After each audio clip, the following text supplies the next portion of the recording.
Well, hello everybody. This is Dr. Troy Dukowitz here of the Commit and Go podcast, where we encourage you to make big commitments, take big action, and create big-ass results in your life and business. Today's topic is this: leaders take responsibility.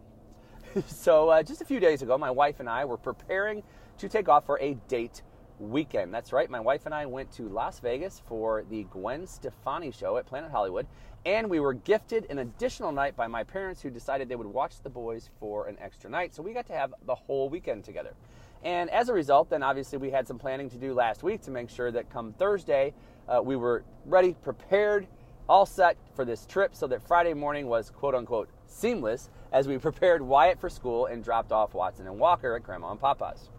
And I will tell you that as of Thursday night, things were set. We were focused, things were done, we were packed, and we were ready to go. So upon waking on Friday morning, I had a little bit of a surprise. Now, when I woke up, I was going through my typical routine, and my typical routine is to do what is called a Core 4. Some of you know this as a power hour, hour of power, maybe a morning success ritual. I will tell you that it is all those things X'd, like by 20. 20 to 30X is what a Core 4 will do for you in terms of power, energy, and focus in the morning. More on that, maybe at another date. However, the focus here is this, is that as I was going through my Core 4, I was getting messages that were popping up on my phone. These messages were email messages from my merchant account. Now, on the first of the month, this is very typical and also, kind of exciting, as I'm getting messages basically saying, here's charges that are being run through on the investments that your clients are making for coaching. And so these are my one-on-one clients and my group coaching clients and my 30-day program and stuff like this that are going on, that these things are hitting the account.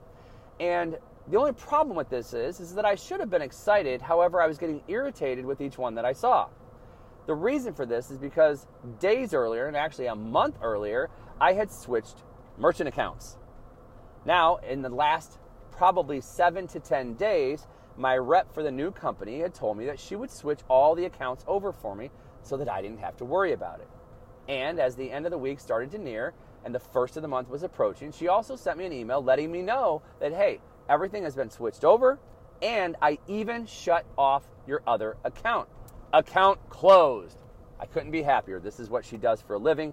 It makes it way easier on me, and I don't have to spend time, effort, and energy doing something here that would probably take me 3 to 4 times longer than it would take her to do. Until Friday morning. Because on Friday morning, what I would realize and find out is that the charges that she said she stopped, the account that she said she closed, was actually opened. And as I sat and logged into the new account that I have, I also saw that charges were being run. This meant that my clients on this particular first of the month were being double charged. Now, some of you think I'm crazy, like, oh my gosh, I can't believe he's doing a podcast talking about double charging his clients. Well, I didn't double charge him and keep the money. What I did do is I had to go into a mode of like, this has to be taken care of, because it's not how this guy rolls. What I want to do is make sure this is taken care of, so when I hop on that plane, my wife and I are not in distraction.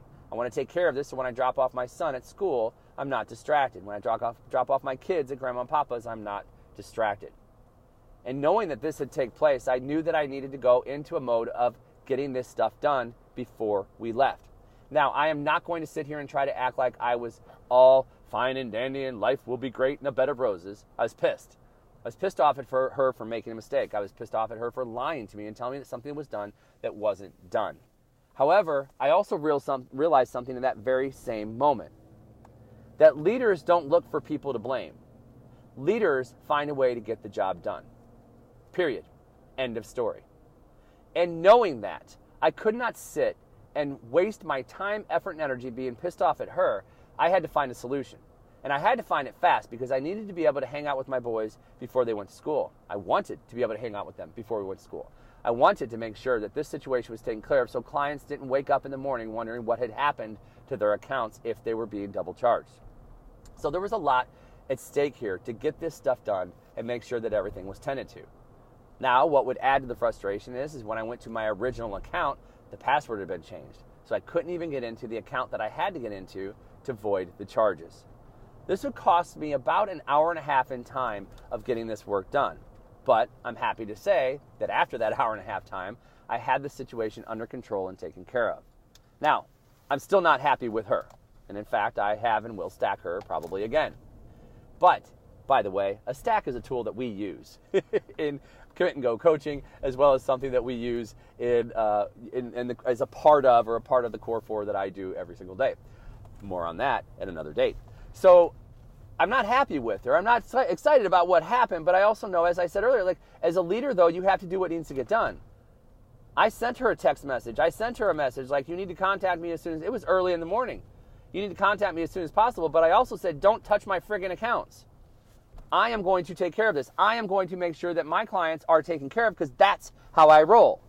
So this becomes a very rare exception to the rule, this situation that took place on this day. But I can tell you that I sure as hell am going to take it very seriously and making sure they are taken care of. I will personally tend to this situation. She's not on my payroll. So it's up to me because that's what leaders do. And when the situation is done, the realization that goes into my head is very simple. I should have checked the work in the first place. So instead of pointing fingers at her and getting upset at her, which I was, but I have to say, what's my role here? As a leader, when I look at this, what is my role? What could I have done differently here? How do I learn from this moving forward? And point blank, she's not on my payroll. She is a representative. She said she got it done. But how do I really know that she got it done? She's not somebody that I readily pay every single day to be an employee for me. So how do I know that she knows? How do I know that she did the work? And the only way I would truly know if she did the work was to do what? Log into the system and make sure that my clients were turned off in one system and they were turned on in the other system. That is the only way. So you have to take a look at this from the leadership standpoint, and I take responsibility for this happening. Because had I double-checked the work, it would have never happened in the first place. So when we look at this in our own lives, where in your life, across body, being, balance, and business, where in your life are you deflecting responsibility, blaming someone else, blaming a circumstance, blaming the environment, blaming something in your life, when in reality, everything could change in an instant if you would just take responsibility? Stop blaming your spouse in a relationship and maybe step up your game in a relationship, but not just for 1 or 2 days, but consistently, day after day, week after week, month after month, year after year. In your business, maybe you have to have team meetings because you only do it once in a while. Maybe you get upset with your staff for showing up late, or you get upset with them for not doing something, but you never really trained them all the way through. And yet you want to deflect and point the finger at them when in reality, you have to take responsibility. Maybe in your health, maybe in your eating. I don't know where it is for you, but take a look in your life across body, being, balance, and business and identify where is it in these areas that you are not taking responsibility. And then what is one action or thing that you can do today to start taking responsibility and change the tides and the energy that are taking place in your life right now? You become a better leader. One, when you're willing to admit what I've even shared with you here today and how I'm using it to fuel the energy and fire moving forward. And you, my friend, can do the same thing today.